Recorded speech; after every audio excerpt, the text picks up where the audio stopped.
into budgeting services. Question number 5, the Right Honourable Winston Peters.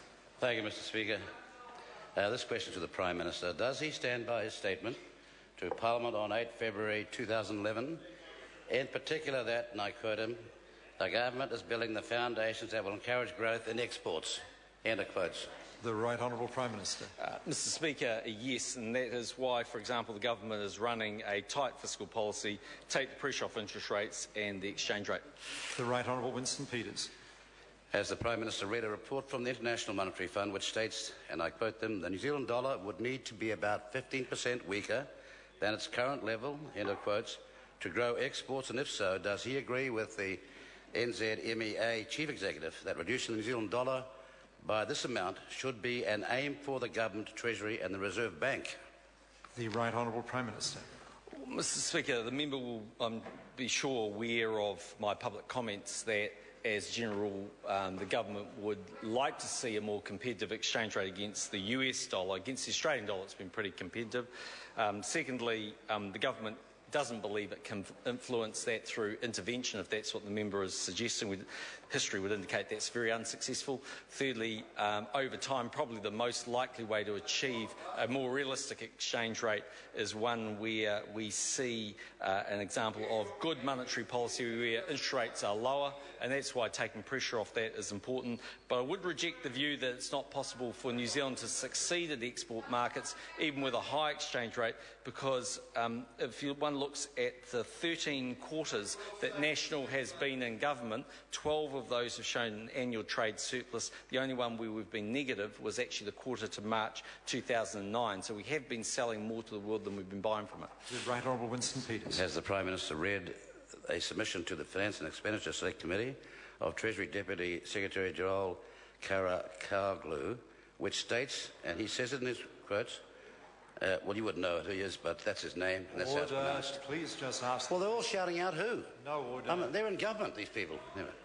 Anyway, this is what he said, this man. Quotes, delivering a realistic... Mr. Speaker, look, this cacophony of clowns should not be allowed to go on. No, order. Order. Order. I invite the member to take a deep breath and start again, and I ask the backbenchers, the National Party backbenchers, please don't provoke the Right Honourable Gentleman. The Right Honourable Winston Peters. A very wise warning. Thank you very much, Mr. Speaker. Has the Prime Minister read a submission to the Finance and Expenditure Select Committee of Treasury Deputy Secretary-General Karakaglu, which states, and I quote him, delivering a realistic and stable exchange rate will yield far superior overall economic outcomes than an interest rate-centred monetary policy implementation of the sort used by New Zealand and most industrialised economies, providing it is complemented by appropriate monetary and non-monetary tools, end of quotes. And if so, what on earth is he doing about it? The Right Honourable Prime Minister.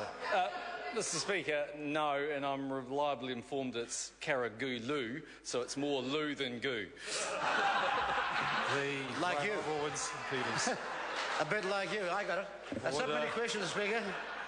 The Right Honourable Winston Peters. So how many more freezing works, processing plants and manufacturers will have to be laid off and to be foreclosed upon before his government does something to address the high New Zealand dollar? The Right Honourable Prime Minister. Well, Mr. Speaker, as I said, one of the reasons why the exchange rate has been appreciating has been a very weak US dollar. It's not unique to New Zealand.